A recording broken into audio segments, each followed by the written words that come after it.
Welcome, folks, to another episode of the Restricted Handling Podcast. You got myself, Ryan Fugit, former Army Aviator, a former CIA officer, finding myself again with two people I have no business being in the same room with. Glenn Korn, our good friend and co-host, who spent 34 years in the U.S. government with state, the Army, but mainly CIA, multi-time chief of station in some of the most important locations around the world for U.S. national security. And we have someone else joining us today as we go deep into drones, Russia, and Ukraine, something we have been looking forward to for a long time. Glenn, could you introduce our friend here? Sure. Hello, everybody.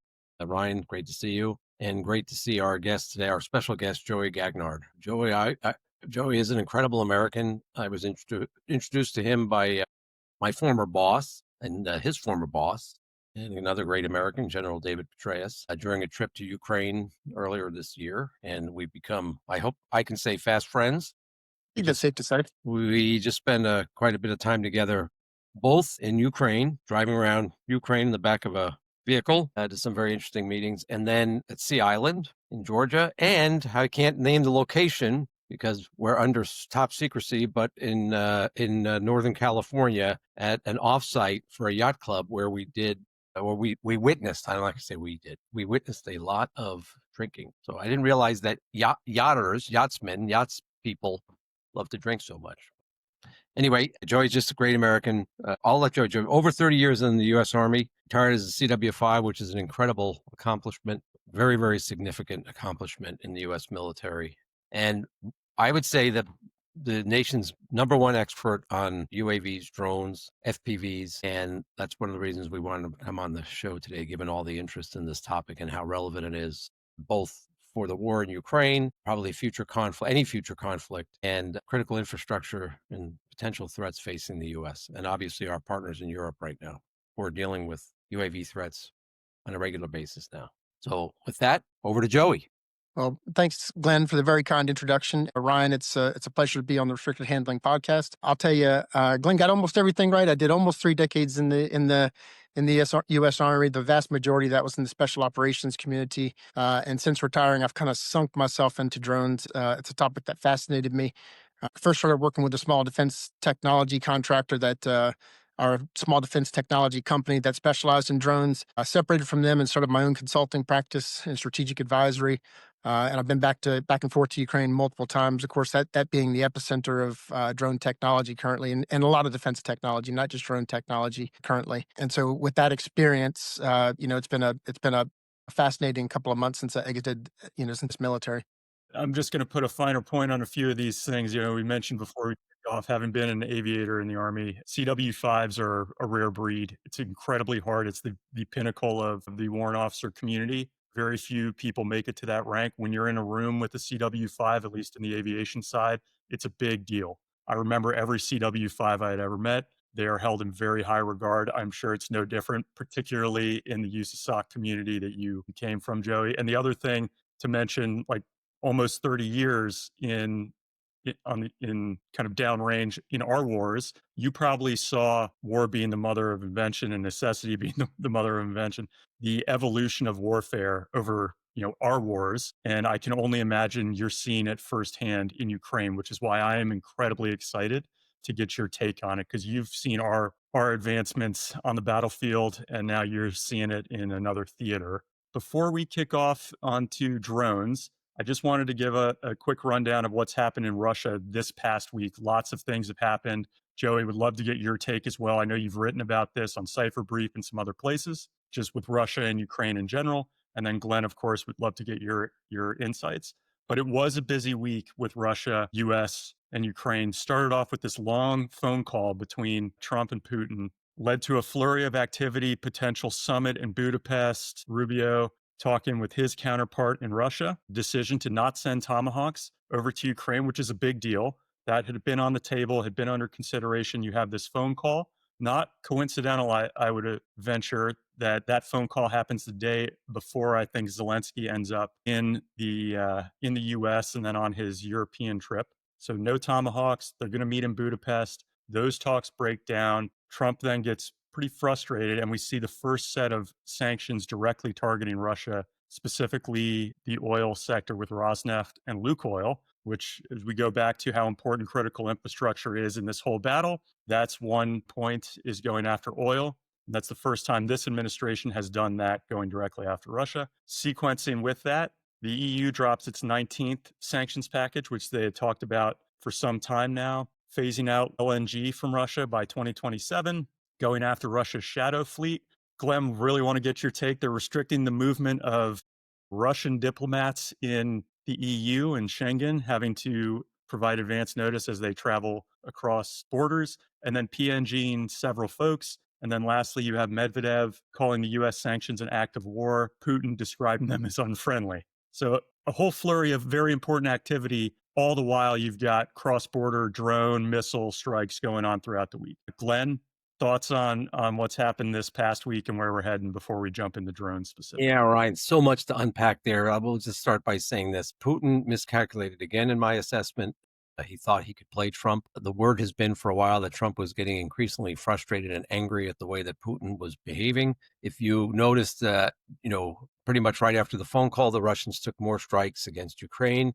They refused to agree to a ceasefire, and they came back with maximalist demands. Although the president, I think, left the phone call thinking that they progressed, and the Russians came out very quickly in what I would say is an insulting manner to say, no, we still want what we want, and the only way we'll make a deal is if we get everything we want. The president then took action, which is, in my assessment, very good. I'm very proud of our president, proud to be an American when I see that. And of course, the Russians then, Putin sent his representative, who's been trying to drive the discussions, Mr. Dmitriev, to Washington in a rushed visit, I think probably to try and patch things up or try and get things back on course the way the Russians want them. Meanwhile, the Russians continue to launch strikes at Ukrainian infrastructure, killing more civilians overnight. And, the sanctions and, Russia's claim, Putin came out and said this is significant, but it's not going to really hurt the Russian economy.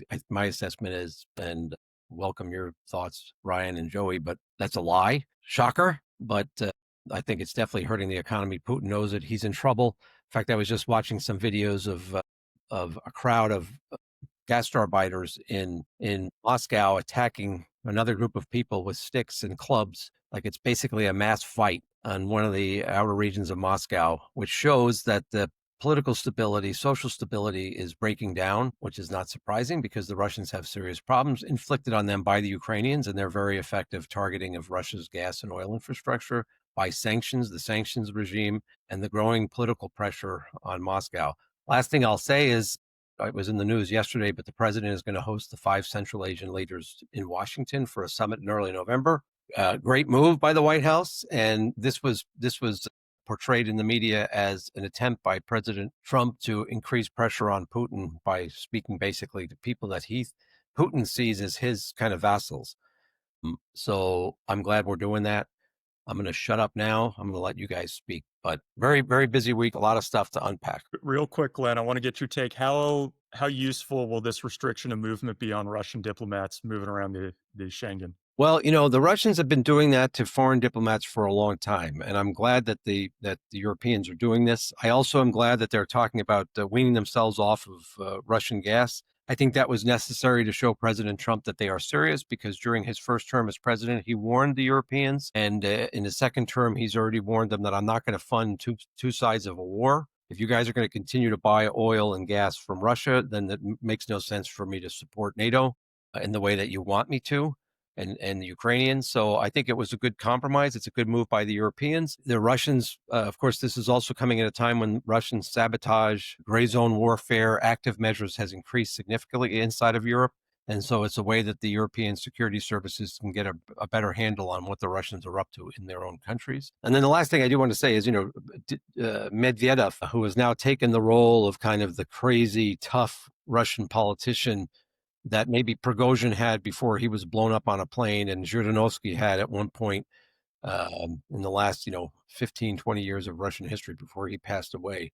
That's kind of the radical mouthpiece of the Kremlin. His claim that this is an act of war, probably the Russians, by the way, when we put sanctions on Russia in 2014, the Russians assessed that as an act of war. And I've been telling people here in the U.S. that the Russians think they're at war with us since 2014, and we need to accept that we are in some state of war with the Russian Federation. It's sad to say, but that's the truth. And and other countries that are aligned with Russia. Joey, as we transition to you, there's, reading some of the things that you've written, one of the things you mentioned that I agree wholeheartedly with. Ultimately, Ukraine will only win this war by forcing Russia to spend enough that continuing to send soldiers and equipment into Ukraine becomes financially untenable.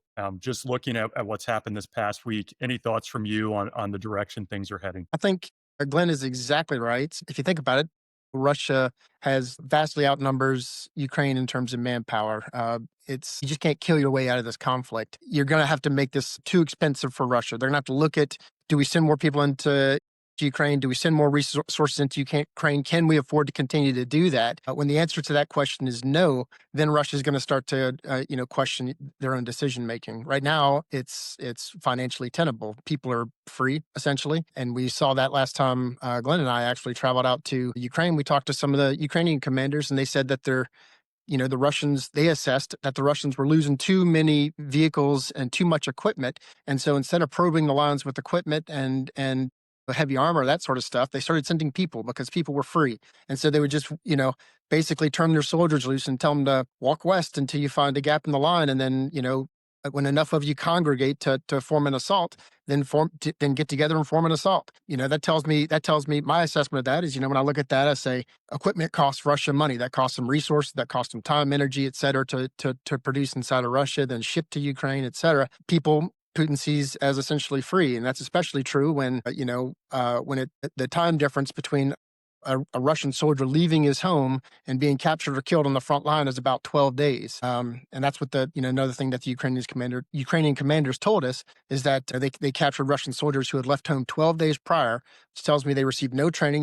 There's no financial investment in those soldiers. They're basically just fodder. If their whole purpose is to walk west until you either get killed or captured or find a gap in the line and possibly, apply some pressure to the Ukrainians, there's no financial investment in those people, in those Russian soldiers. So why wouldn't he keep going? Why wouldn't he keep sending soldiers? So yeah, I still agree. Financial is the only way that we're gonna cause Russia to stop investing more and more inside of Ukraine. What do you think is going to play out with this war? Just before we jump into kind of the tactical side with drones, what do you want to see happen? Well, I mean, I think if you want to see what's going to happen with the war, you have to look to China. Russia is increasingly becoming the lapdog of China. China is playing both sides of this thing. They're selling components and other things into Ukraine. They're the only reason that I believe the only reason that Russia's able to continue to apply pressure inside of Ukraine. What I think is going to happen is I think it's going to, sort of slow down to a complete stalemate at some point, and then it's going to be, back and forth for God knows how long, and then Russia's finally going to end up having to cede territory to Ukraine. That said, I think we need to start looking at, the threat conference that Glenn and I just went to. Everybody talked about the Ukrainians being able to defend themselves, being able to maintain the fight, this sort of thing. I asked a question several months ago, whenever we were in Ukraine with General Petraeus. I said, "What happens if Ukraine wins? Have we considered the implications of what happens if Ukraine wins?" Right? We need to start looking at that and say, we don't need to give the Ukrainians. We don't need to have the mindset of just give the Ukrainians what they need to maintain the defense or to not lose any territory. We need to support Ukraine in such a way that they're able to win.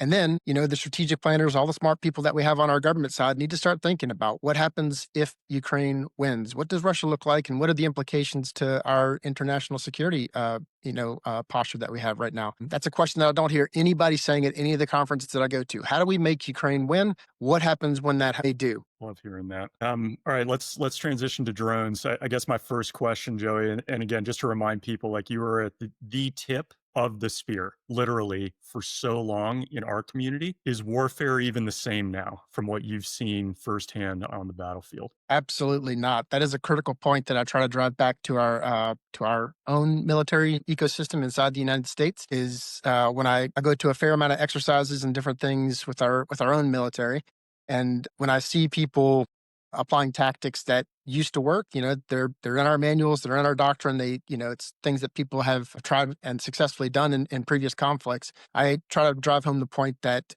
if they do those things, they will die. If the next conflict looks anything like Ukraine looks right now, if they do the things that they did before, they will not be successful. There's a ubiquitous drone presence, in the skies along the forward line of contact right now. Those drones are absolutely lethal. you have to assume that every movement that you make on the modern battlefield is, number one, seen, exposed, and number two, that you're vulnerable to attack at, in minutes. Can you give people just some type of understanding of what it's like? I know you're not on the front line necessarily. I know you guys go out close, but you probably, just given the work you're in, see the videos that are posted. Can you just give people an idea of how scary it is if you're a soldier on the front, if you're a Ukrainian soldier on the front line? How does that feel now? What does it look like just from a posture standpoint as you're out there? Yeah. So as I said, drones are a ubiquitous presence all along the forward line of contact. We saw a display, in one of the tactical operations centers that we were in Ukraine, and I saw the vast number of drones that they were tracking over the front line. And it's almost unbelievable. Drones of every variety that you can imagine. And that's just the ones that they're tracking. You have to assume that there's drones that they're not tracking. But there's also electronic warfare that is prevalent everywhere along the forward line of contact. So what it looks like is you have drone operators on the front lines right now. You have to think, the vast majority of fighting right now is just sending drones back and forth, drones of various types back and forth. So you have drone operators on the front line that are, operating in a bunker or operating in a relatively safe location, who are monitoring electronic warfare, monitoring all the drones overhead, et cetera. When there's any break in those activities, everybody floods that zone where there's no electronic warfare from both sides. So it's almost like a swarm of attack drones go in both directions, and they're all hunting for the other side's drone operators. And so that's going on back and forth. So if the Russians turn off electronic warfare, there's a reason they turned off their electronic warfare. They did it so that they can get their own drones through, right? So if if there's a location where they don't have the fiber optic tethered drones now, which are largely immune to electronic warfare, then you have to assume that the Russian drones are coming your way. And so the Ukrainian drone pilots do the same exact thing. They flood that zone with their own drones going the opposite direction. And so that's sort of the day-to-day routine of fighting on the front line right now. Everything is unmanned systems. The Ukrainians just did their first assault using all unmanned systems, a combination of ground and aerial robots. That was, wildly successful. They had Russian soldiers surrendering to unmanned systems. So that's just the nature of the war right now, and it's exponentially more lethal than anything we've seen in the past. Ryan, just one kind of human factor here is, if you're wounded now on the front line, the Ukrainians told us, for their wounded, even a minor wound, it's almost impossible to get people out from the front line during the daytime.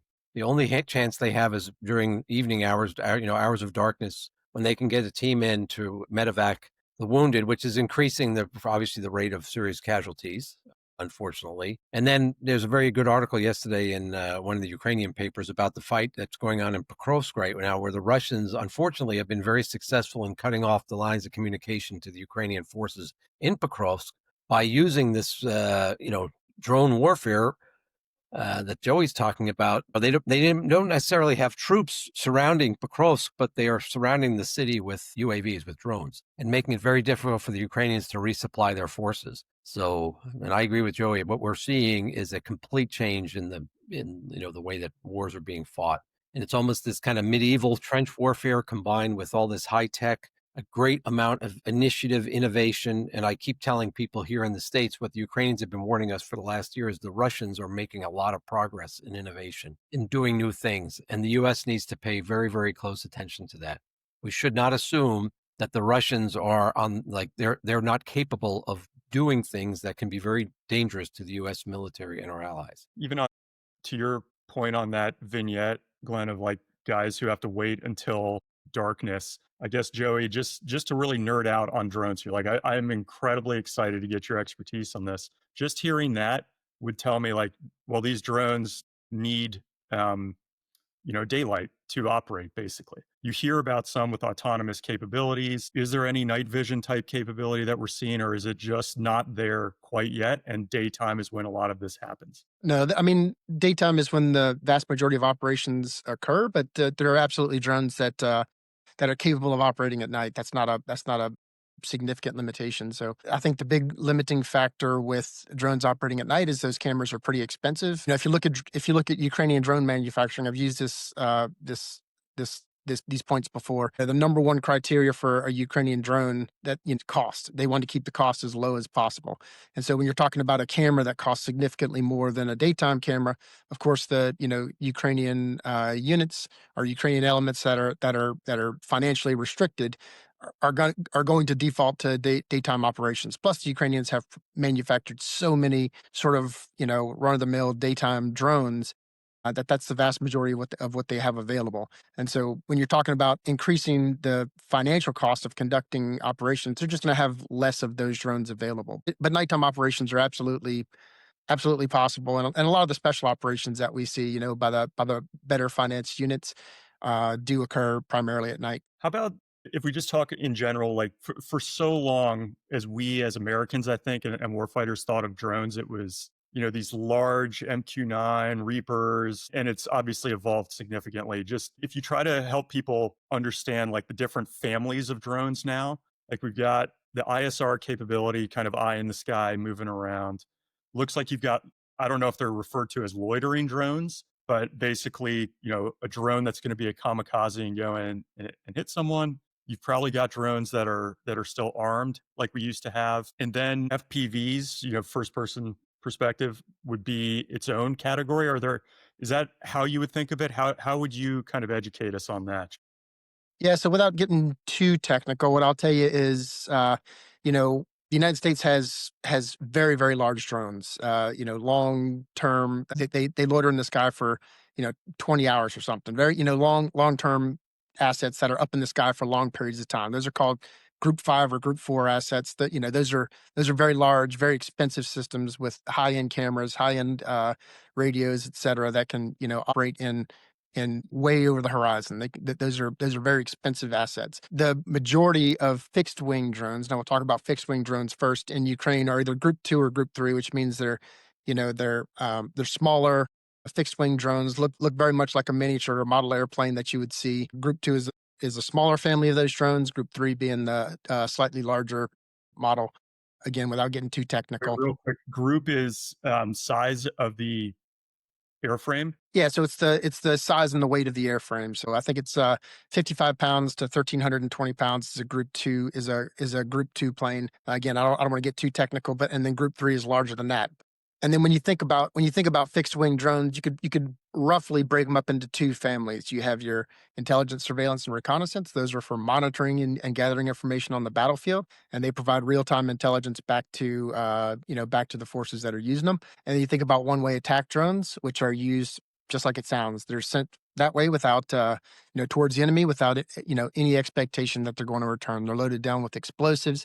They go that way, they hit a target and they explode, and we don't anticipate getting those things back. So those are, if you broke those up into two families, it'd be one way attack and intelligence, surveillance, and reconnaissance. And then if you go to the multi-rotor or quadcopter, I'd say multi-rotor because there's multiple that are 6 or 8 rotors. If you think about the quadcopter drones or the things that operate more like a helicopter, you're talking about very small systems, the kind that probably everybody's seen in a hobby shop here, and those go from 5, 7, 8, 10-inch, 15-inch drones. Those are capable of carrying explosives or conducting reconnaissance as well. And then, of course, the range is shorter because the battery life is shorter on those drones. But they also have larger multi-rotor drones, which would kind of surprise you. They're the size of your kitchen table, and they can carry 50 to 80 pounds, sometimes even more, out to for resupply. They run bombing missions. They drop smaller drones, and they act as a mothership. So the level of innovation is really astounding. What they're doing with the different classes of drones, and really operating on the fly to create more. Len, you jump in whenever you want. All right, on questions. I would just add, I mean, we're talking about air, maritime, and ground, as Joy said, like these, ground vehicles. There was actually a battle between Russian and Ukrainian. It was almost an all semi-automated combat scenario. So, if you imagine these little dogs with machine guns and little vehicles on the ground. And of course, the Ukrainians have really, really demonstrated how effective you can be in the maritime space. They've chased the Russian fleet from Sevastopol to Novorossiysk and the other end of the Black Sea, opening up the lines of communication for some of their commerce from the ports on the Black Sea using maritime drone capabilities, which has been very, very impressive. But it's something, again, if you study the lessons, like the U.S. Navy needs to be very, very aware of this. Yeah, I think that brings up a great point. I mean, not only just chasing the Russian Black Sea fleet out, and pinning them down, where they're not able to operate, but they shot down aircraft from sea drones. When you talked about evacuating soldiers that are wounded on the front line or resupplying people that are on the front line, that's mostly done by unmanned ground vehicles now. So, there's any number of other types of vehicles. They deliver explosives with unmanned ground vehicles when they know where a Russian position is sometimes. And then we haven't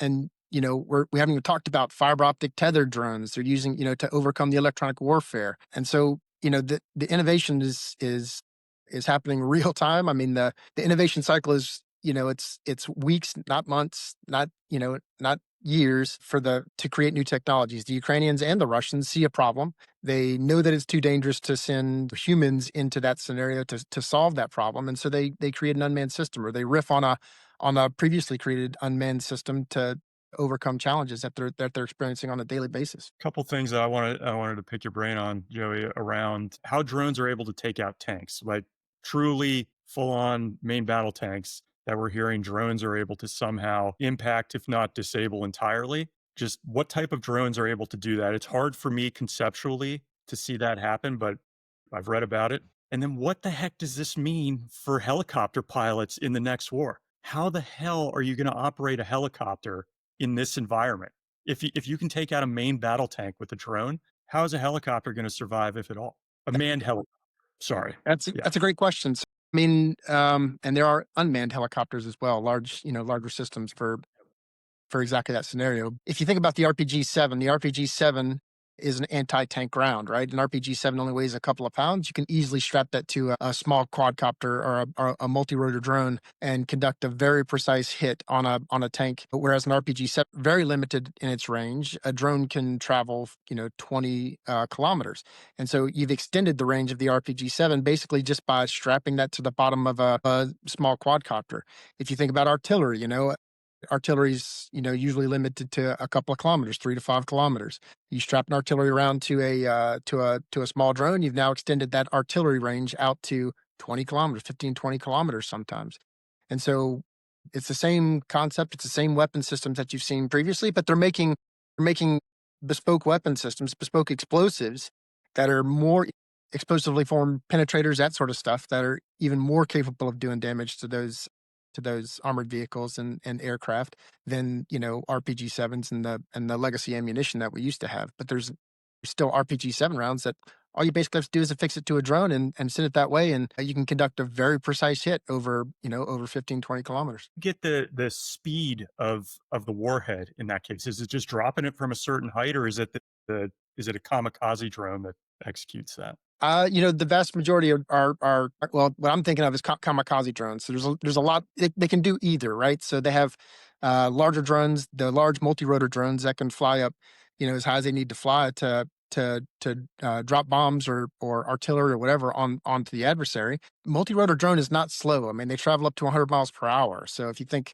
it's hitting something at 100 miles per hour, that's a damaging round. And then again, just manned helicopters. I got to imagine this is a very different fight next time that we're going in. Yeah, I can't imagine the dangers. I don't think we've done a good study of like what it's going to look like flying manned aircraft in a space where drones are a persistent threat. That's a huge thing that we need to sort of look at. I want to pivot to who's making these. One of the other articles you wrote that I just found very interesting, like incredible statistic here. Ukrainian drone manufacturers with whom you've spoken admit that their drones are built from as much as 65% Chinese components. You've got Iran building drones, obviously China, whether components or the drones themselves. Turkey, I think, is in this. Like, who are some of the big players here? What should we be thinking about when it comes to the manufacturers? Yeah, so China still manufactures that makes the vast majority of components that are available. And again, when I said earlier that the number one criteria for Ukraine as to which components they're going to use, which drones they're going to buy is price. They're resource constrained. And so if China can manufacture vastly more components and push those into Ukraine at low cost, then of course that's the most attractive option for most Ukrainian drone manufacturers. The people that I've spoken to would like to get away from Chinese manufactured drones and Chinese manufactured components. There's just not a lot of options. There are some, they're cropping up, but there's just not a lot of options for buying a lot of components and stuff inside of Ukraine that are going to be competitive in terms of costs. So unfortunately, the Ukrainians still rely very heavily on drone components. And the Chinese know this, right? The Chinese have manipulated the supply chain before to give Russia a little bit of a tactical advantage. The legislation that they just passed about rare earth minerals is suggests that they're going to continue to do that.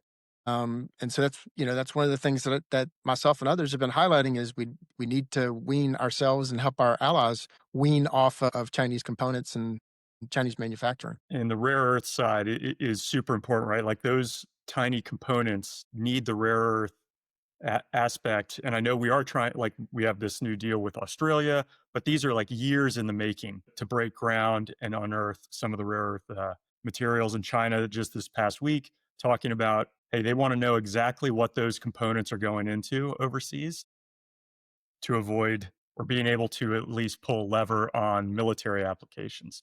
How about Iran, Turkey, some of the other drone developers, not for Ukraine necessarily, but maybe going to Russia? Any thoughts on their skill set and how they're evolving? Yeah, it's super interesting, right? We watched several years ago, or just a couple of years ago, I guess, as we suspected Iran of providing Russia the Shahed one way attack drones that are reaping so much havoc on Ukrainian cities. And then there was evidence that they were using Shaheds. They started to recover them on the battlefield and different things. And now it looks like Iran has offloaded that manufacturing capacity to Russia internally, who of course has a much more robust manufacturing capability than Iran does. And so, that's been a huge weapon in in Russia's arsenal against Ukraine. That's what they're doing a lot of the attacks against cities and infrastructure on. And so I think that technology was just offloaded to Russia to manufacture this really, really inexpensive one-way attack drone. And then the Russians are making it more sophisticated now. There's recently been some news articles about Western chips and microcomputers being found on those one-way attack drones, which used to be dumb bombs. They used to be just kind of shoot them that way when Iran was making them. They just kind of shot them that way, and there was very little guidance, if any at all. But they're versatile. They're relatively or they're extremely inexpensive, and now Russia has taken those a step further and made them smart. And so now they're actually guidable. They can be networked. There's lots of different things. They can react to the drones that Ukraine is sending up to shoot them down. I read an article recently where some of those one-way attack drones had rear-facing cameras because they knew that the Ukrainian drones were approaching from the rear to hit the drones. And so now, whenever they sensed a Ukrainian drone in their proximity, they could take countermeasures. They could fly, and basically just outlast the small Ukrainian drones, which are limited by battery life. There's another article that talked about radio frequency sensors on those things, where if they detected a radio frequency and they detected it getting stronger, well, they knew that radio controlled drone was getting closer, and they could fly further away and just basically fly until the small, anti-aircraft drone ran out of battery life. And so the whole contest has been sort of a tit for tat. It's been the Ukrainians make an advance, they start getting really good at something, and then the Ukrainians up their technology. The Russians up their technology a little bit and make something that counters that. Just yesterday, I saw where Russia was using too many small drones to shoot down some of the Ukrainian fixed wing drones, and so in order to make those drones usable over multiple attacks, they attached something called it's like a boomstick. I don't know if you know what that is. It's a stick with basically a shotgun round on the end of it. They use it in diving to protect against sharks if Yeah. if a shark is getting too close. So they basically attached a long stick on the front of the drone with a small explosive on the front of it, so that it hits the drone. It hits the incoming Ukrainian drone. The Russian drone then falls to the ground. They're able to recover it and use it again in combat. They can just affix another round to it or another stick to it and use it in combat again. So they're making these anti-air drones reusable.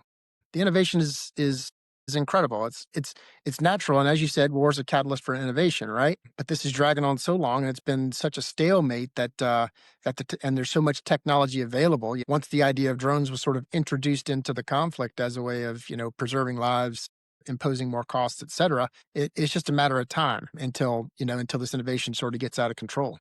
Glenn, maybe we talk a little bit here about critical infrastructure. We haven't even touched on AI's influence on this and what that could do for target acquisition or delivery or even on the manufacturing side. But from a critical infrastructure perspective, almost every night we're reading about Russia and Ukraine targeting each other's, whether it's an energy grid, going after oil, trying to turn the lights out. We're getting into the winter months.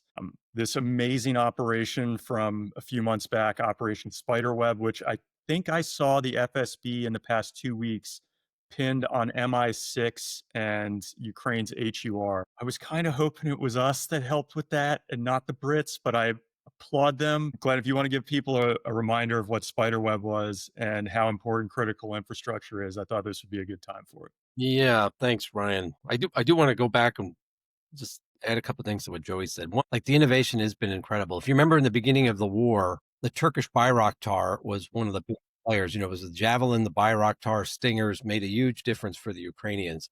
And there were Ukrainians naming their children Bayraktar, because that weapon system played such a big role. And we got to give the Turks credit for arming the Ukrainians with that.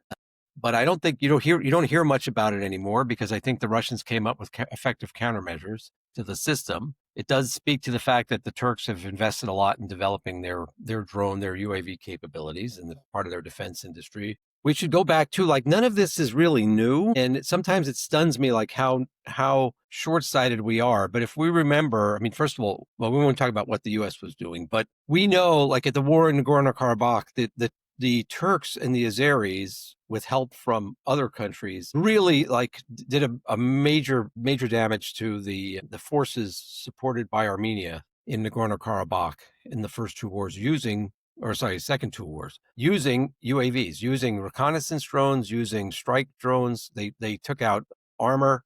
It was very effective. Didn't get a lot of attention here because, not a lot of people even track what was going on in the Caucasus, but it was a lot of lessons to be learned. And then if we go back further, remember in Syria, the jihadists were using drones to go after Russian and Syrian government infrastructure. There was a period where they were being very effective. They were just using homemade drones with some kind of explosive on it to attack a Russian airbase or a facility inside of Syria, right? Now, if you go back to, we touch upon what you said, the Spiderweb operation, brilliant operation. I don't know this is the FSB claiming that the British were involved. I think they do that, Ryan, because they want to hide from the fact that the Ukrainians were just super successful in beating deep inside their territory. And so here on this one, I give the Ukrainians full credit. It was a brilliant operation. It was really well, and it was a shock for the Russians and probably for the world. We then, a month later, the Israelis did something very similar in their operations against the Iranians during the June war. And we were talking before we started the podcast, and we've spoken about this quite a bit. Joey and I speak about it with different folks. But here in the U.S., we have to understand when we talk about the nature of warfare, I would also say there's no setback anymore from the United States. There was a foreigner in Kiev who we met with who was flying drones for the Ukrainians who told me I could take out any piece of critical infrastructure in the United States, flying a drone from anywhere in Europe remotely. All I need is someone to put the drone down in the right spot. And it doesn't have to be right on top of the target. It can be, 100 miles away, 50 miles away. And I just have to launch it and target it at that critical infrastructure, especially if I have the intelligence I need to figure out where the vulnerabilities are, which is not that hard today, given the amount of cyber attack and reconnaissance that our enemies are doing against us every day in the United States. And so, I recommend to companies, recommend anybody that has critical infrastructure, valuable infrastructure, let's look at what's happening in Europe now. The Russians are being accused of, and I suspect they are behind, arson attacks, drone attacks, sabotage against critical infrastructure, of course, assassination attempts. All of this can happen on U.S. territory. Some of it has been happening on U.S. territory, more in the cyber realm, as you probably know better than anybody, Ryan. But these are serious threats that we're facing, and there's no more counting on, the enemy having to come 2 weeks by boat to get to the United States. It can happen real time, and we need to be more cognizant of that fact and be better prepared to deal with it, in my assessment. I'm not going to say where I was, but recently I was at a U.S. military installation, and I asked the guys there, what is the drone defense? And they said probably an F-16 from the nearby airbase, which is not the right answer. We just saw in Poland where our NATO allies had to launch and spend a lot of money to take out some Russian drones, which flew into Polish airspace. And I think now all of NATO is reassessing, like, what are we going to do to defend ourselves against that kind of threat without having to spend $1 million? We saw the same thing, by the way, with the Houthis in the Red Sea. We were spending a lot of money to counter very cheap technology that was being used very lethally against targets that were vulnerable. We need to make sure we're not vulnerable. That's my point. And I'm sorry for droning on there. I had to work that in there, Joey. Of course. You've been waiting this entire podcast to make that joke. By the way, I was thinking about this too as you were talking. I think really the first use of a ground drone effectively, that's Americans get credit. I think it was the kid in Home Alone or Home Alone 2. Didn't he use like a little toy to go after the bad guys? Why weren't we studying that? That's true. Should have been an indicator. Should have been an indicator.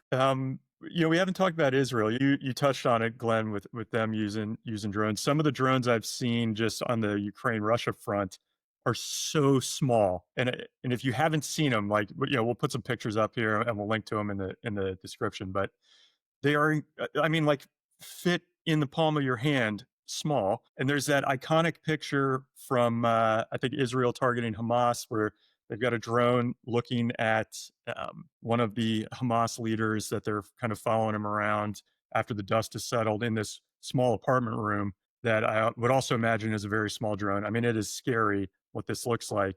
Joey, any indications of Israeli evolution in this battle space? I mean, clearly they're fighting consistently for years now. They've probably honed in on it, but we don't see that necessarily in Russia, Ukraine. Yeah, so I'd love the few media reports that I can get my hands on about how Israel is using drones. They're not quite as I'll say verbose about it as the Ukrainians are. There's a lot more media coming out of Ukraine about specific use of drones and advances and that sort of stuff. Early in the Gaza conflict, there was news about Israel using artificial intelligence specifically for targeting Hamas inside of Gaza. That was early in the conflict. Now they've had, since October 7th, they've had a lot of time to perfect that technology. And if you don't know, Israel is very sophisticated. They've got a great military capacity. They've got great integration with industry.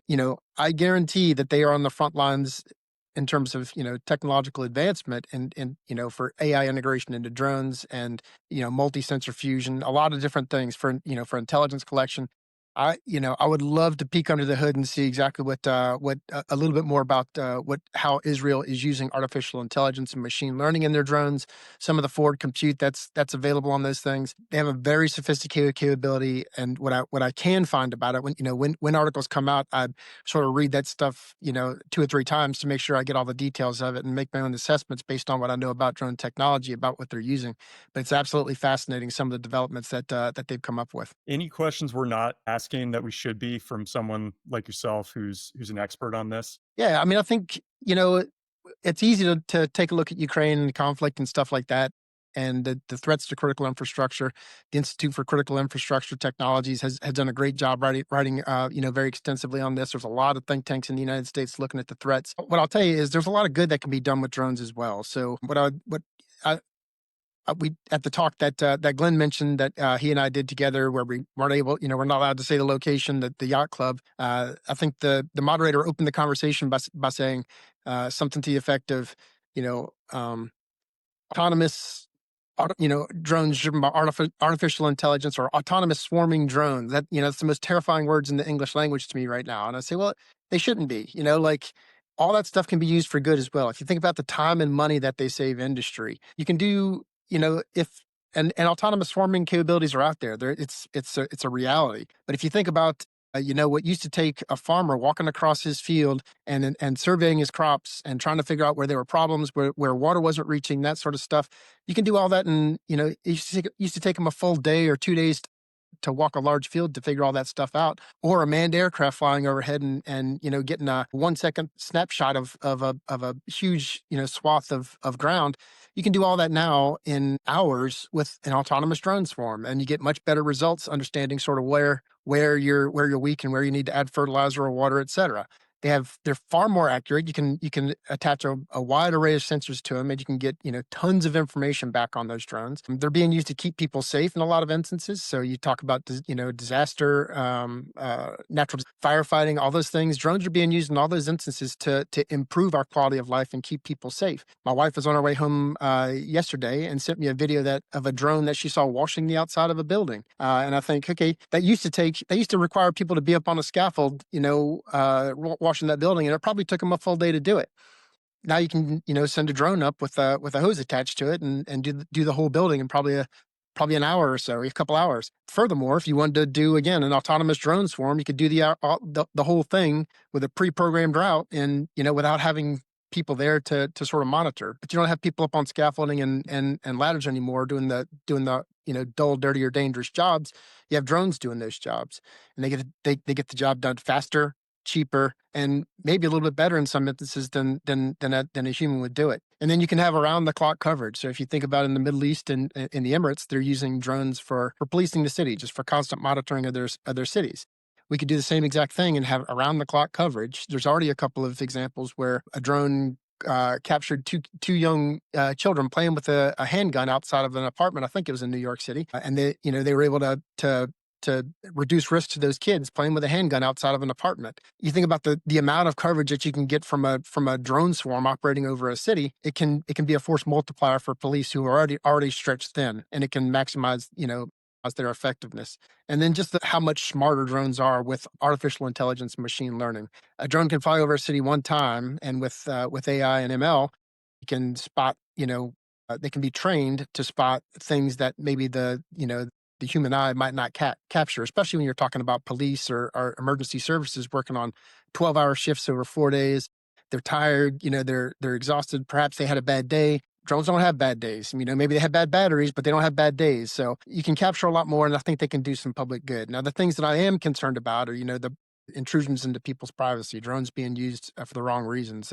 That's concerning to me. There's the cyber weak spots that we don't really talk about in drones. All the Chinese drones coming to the United States. I don't know if you've ever operated a DJI drone, but the very first thing it asks you to do when you turn it on is to connect it to your Wi-Fi and update the software. And so that's all cyber vulnerabilities that we're introducing every time we bring a drone into the United States and we connect it to our Wi-Fi. And then the risk to critical infrastructure. The story I've been telling people when they ask me about critical infrastructure is that a drone, a teenager can go on Amazon.com right now and buy a drone with his parents' credit card that is absolutely capable of causing serious damage to our infrastructure. They could accidentally take down an aircraft, just because there's not a lot of countermeasures that are available. So drone detection is one thing. The countermeasures are something entirely different. You have two options, basically. You can jam it with electronic warfare, or you can shoot it out of the sky with another drone or with some kind of munition. Either way, bad things happen. If you try to jam it with electronic warfare, you're also jamming emergency frequency. You're jamming people's Wi-Fi and their television, their communications, any number of things you're doing with electronic warfare. If you knock it out of the sky with another munition, well, now you have 5 to 50 pounds of steel raining down on a neighborhood. So there's not a lot of good options right now in terms of shooting those things or getting them out of the sky once you detect them. But I think the bottom line is that they can do a lot of good for our society. Joey, how in your assessment from what you see, like in the detection piece, how good are we? Like, what are the options? I'm imagining a lot of these smaller drones don't show up on like airport radar. So if you're running an airport and you're trying to make sure, like we have in Europe now, where people are flying drones into the airspace and shutting down airports, what do you see in the detection space?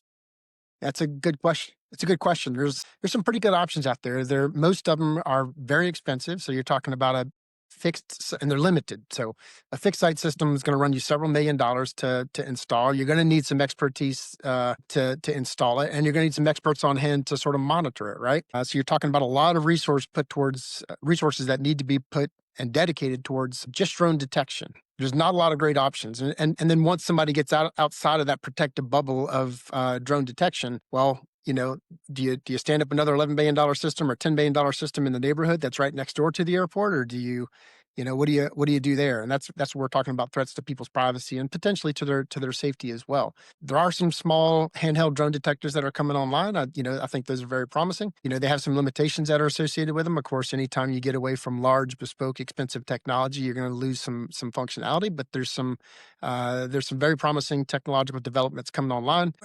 It's I'm a partner in one company that's developing some of that technology.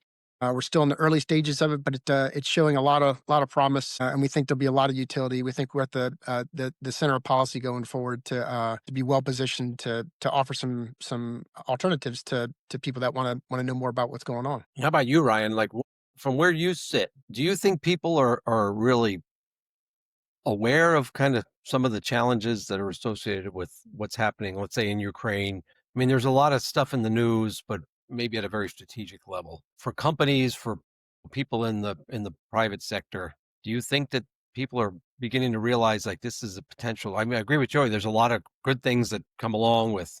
Matter of fact, I have a drone watching my car right now. Actually, that's a bird crapping on my car. Sorry. Can I say crap on air? Yeah. Okay. But I mean, do you think people are just waking up to this, or still not And if aware? I can interject real quick before he says that, I saw an article a couple days ago, and I'm surprised that it didn't get more attention than what it did. There was a anti-human trafficking organization in Baja California that was making some headway against some of the people that were trafficking humans into the United States, and in response, the traffickers themselves conducted a drone attack against the parking lot of the anti-human trafficking organization. They dropped three bottles laden with explosives and nails and other fragmentary stuff in the parking lot of the anti-human trafficking organization. And I thought, boy, this is the catalyst that's really going to drive this technology forward once it starts to feel real to people. But Glenn and I, we sort of live this all day long, and it seems catastrophic to me. It seems very apparent to me. But again, I'm steeped in this problem all day long, and I study it. I live it.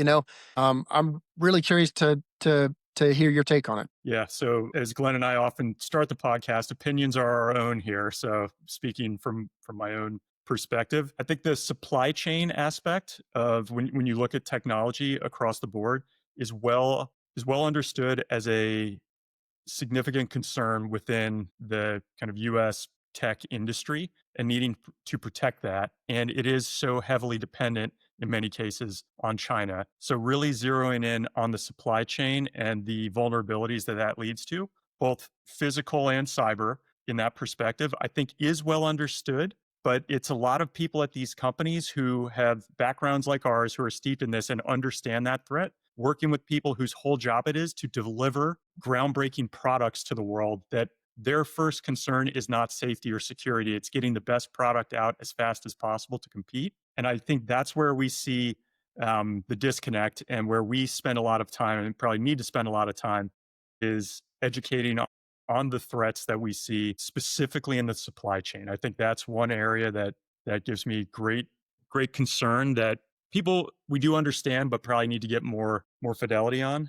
I'm excited by what we're going to see coming up in the military to civilian transfer of technology, especially with drones. Like you just mentioned, Joey, all the good things that can happen. I mean, history is just laden with examples of military tech that leads to civilian capabilities. I don't know exactly what those are going to be, but I'm super excited to see that. There was a report this week, specifically as we talk about threats and critical infrastructure, about an NSA operation that was uncovered targeting their national clock, basically, like cyber infiltration into the Chinese national timekeeping.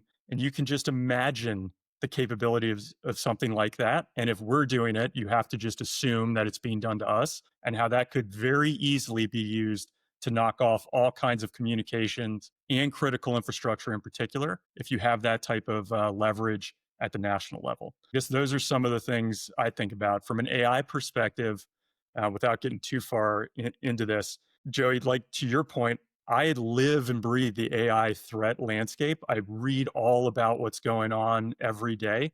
I am surprised some of these things don't get more attention. There's consistent reporting publicly on AI threats that are disrupted across the industry, threats that are using AI more than we've ever seen before.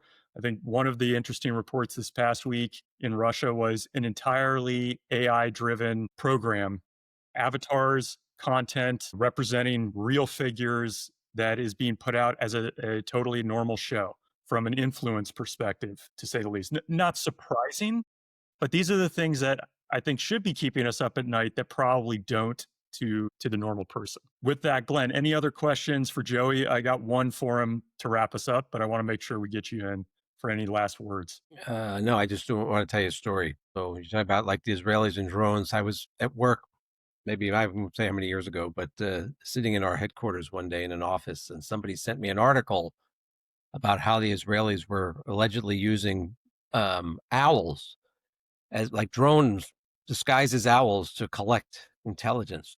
And I'm looking at this thing and I'm like, wow, that's kind of interesting. I turn around, there's literally an owl perched on the tree branch right outside the window of the office where I was sitting. I'm like, son of a bitch, they got me. It got me. They got me. No, I have no more questions for Joey other than who's the best person to travel with? Our driver, of course, what was his name? Nonya? Why is that? Nah, of course.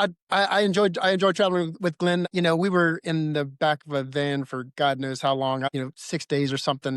It's one of the few times I've traveled with somebody for that long where the conversations never got stale. There's tons of stories. It was just a great trip all around. I always feel like I learned something anytime I'm around Glenn. That includes the Cypher Breach Threat Conference that we were just at.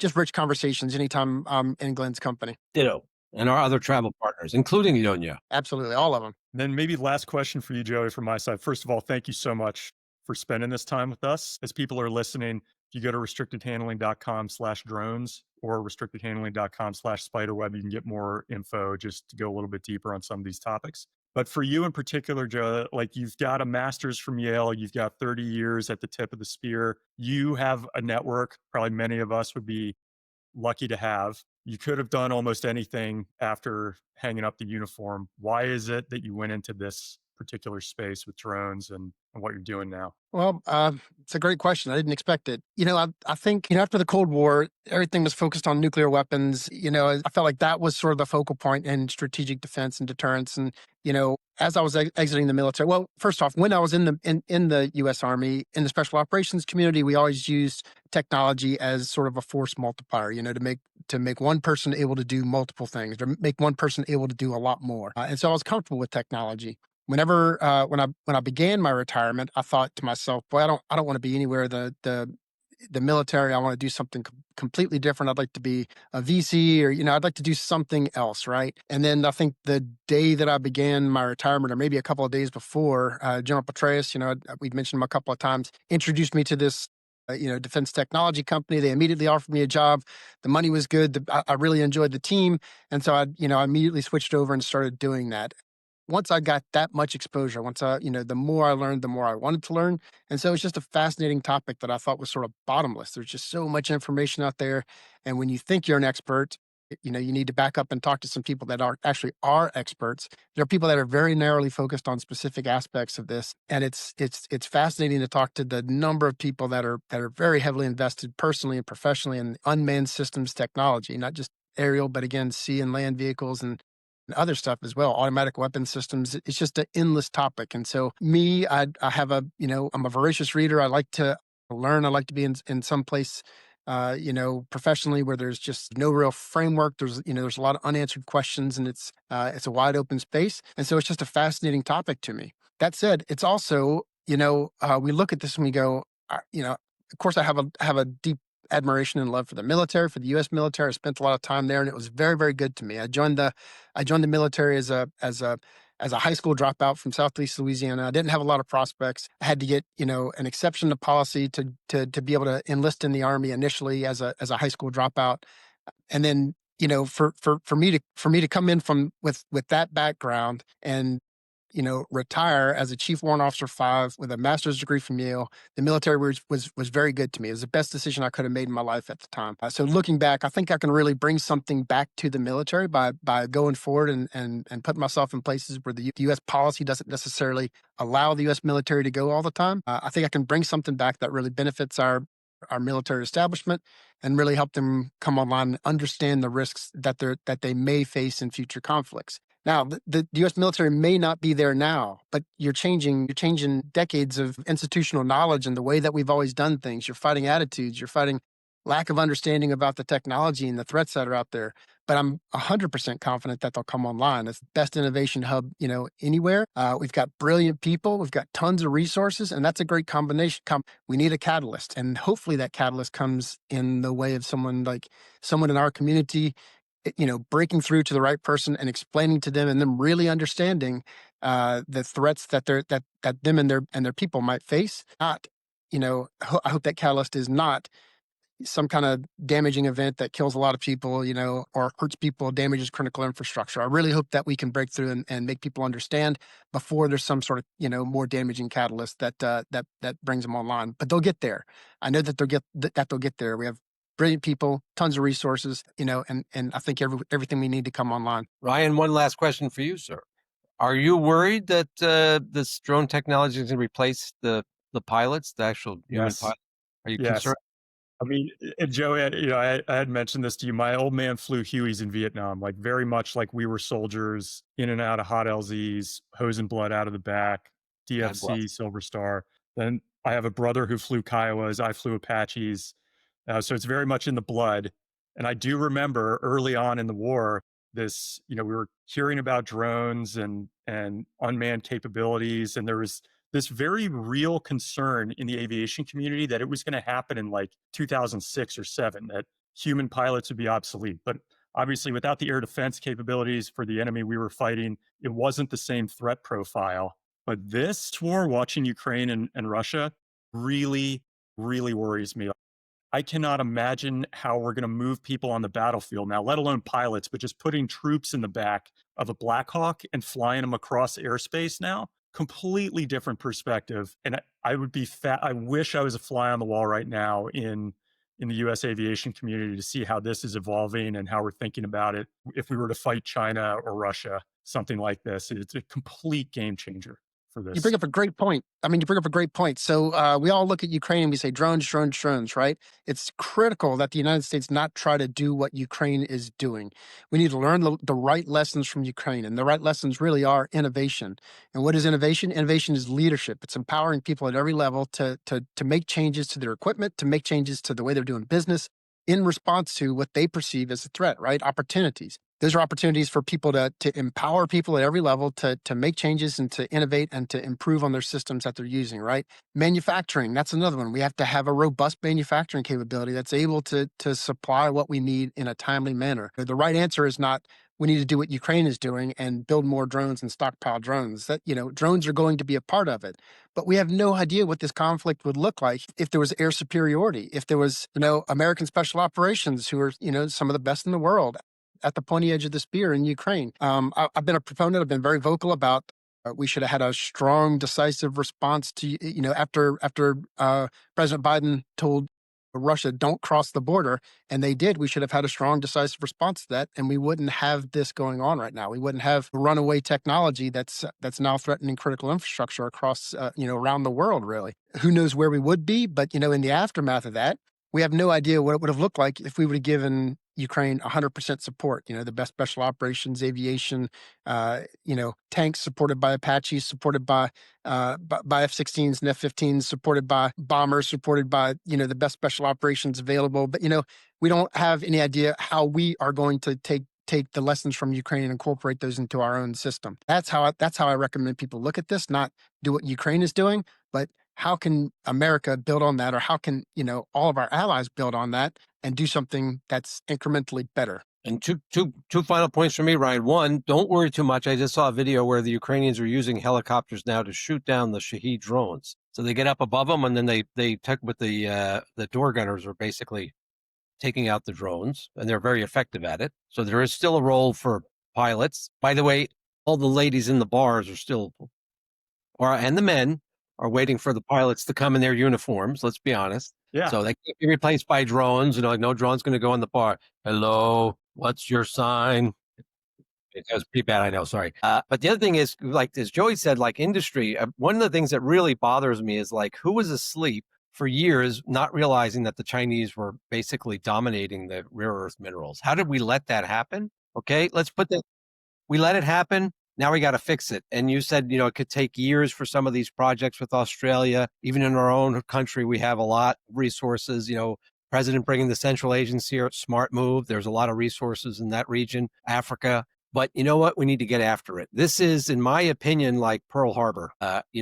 It's December 7th, and we need to get U.S. industry into action. And that means we need to, what would have taken years to do, we should probably be able to do in a year. We need to hustle and invest and get off of this dependency. We criticize the Europeans for being dependent on Russian oil and gas. We need to make sure that we're not overly dependent on any one source other than the United States to supply industry with the tools they need and the resources they need to make sure that we can continue to operate, whether it's in the commercial sector or in the defense sector, my opinion.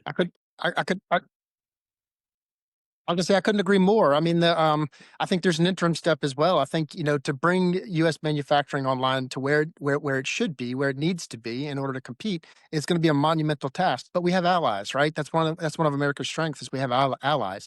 I think strong leadership in this regard can make a huge difference in the interim. While American and European manufacturing comes online, we should get all of our allies on the same exact sheet of page in terms of what needs to happen, right? And then we should have everybody sort of focus on the same exact things in their own ways and contribute to our collective defense. And this is immense leverage right now being used by China ahead of Trump and Xi meeting on economics. I mean, it's very hard to push back against this because they control so much of the supply and the processing of these rare earth minerals. Yeah, of course, Absolutely. It can backfire on them too, and it's already backfiring to some degree because it's, like any sanctions regime, so it's not as easy. I just want to say, I don't think the Chinese are in such a strong bargaining position as they may think. And they need to be very careful how they threaten people because it can backfire. So I'm going to wrap us here real quick. A couple things that I just wanted to say for folks who have been listening. Daniel Popescu, who wrote in and said, couldn't agree more with our assessment, especially breakdown of Tomahawk dilemma spot on. What if prioritizing U.S. relations right now actually guarantees greater long-term instability? Which is a very interesting question that I think we could take on next time. And then Rainbow Roxy, who said, this article we had put out came at a perfect time, geopolitical landscape shifting so quickly. Thanks for this incredibly clear and insightful summary and insights. It's important to have this well-structured analysis of what's going on, especially for us here in Europe, where it's so important. And then last one is from Kelby, said, thanks for making this video. This was us talking about Venezuela, Glenn. He said, hey, Ryan, your Spanish is good, my friend. But he didn't hear yours. He didn't hear yours from before when we weren't recording yet. So.